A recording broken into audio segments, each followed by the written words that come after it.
afternoon. My name is John Plaska, and I'm the Executive Director for Crossroads Community Incorporated, which is a psychiatric rehabilitation program serving the 5 Midshore counties: Kent, Queen Anne's, Caroline, Talbot, and Dorchester.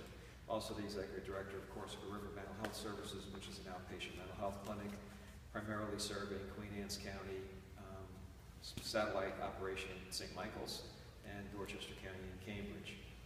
On a 5-county regional level, our organizations, I represent then a group of organizations that employ about 350 people, generate about $12 million a year in wages, and $1 million plus in local and state taxes.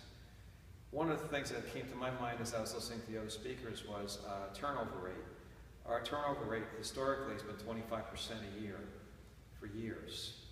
And digging a little deeper into that, we find about almost 40% of that turnover rate is in our residential program, which are much more difficult positions to recruit for. And almost all of that is churning in the first two years of employment. Our average length of stay of our employees, I'm proud to say, is close to 10 years. So if you think about it, it's really on the front end trying to attract and retain people coming out of school, looking for their first job in their career, but also looking for some growth. Can they grow in the agency? Will their wages cover their health insurance costs, their expenses, be able to raise a family?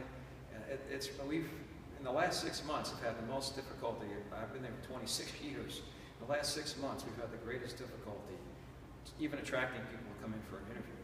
So I would say that that's, and as you mentioned, a tipping point. I think that's kind of where we're at as an organization, and I'd like to see that definitely. I also heard the term "do more with less." I've kind of been thinking we do more with the same, basically year after year, but technically that's not correct when inflation is increasing, health insurance costs are increasing every year, and we're trying to sustain a decent benefit package for our employees. So again, I would echo everybody's sentiments about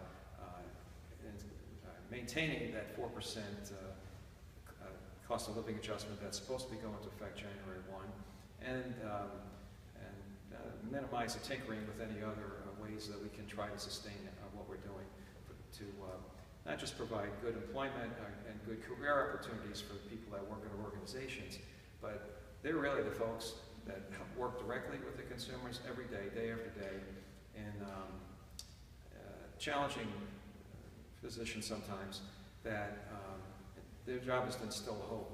Hope is the essential element of recovery. Recovery is what we're all about, and we're fortunate enough to hear from 2 folks here who are well along the recovery process, and you can see the evidence then that of the 160,000 people we serve, many of those folks move on and to no longer need our services, and that's really what we're all about.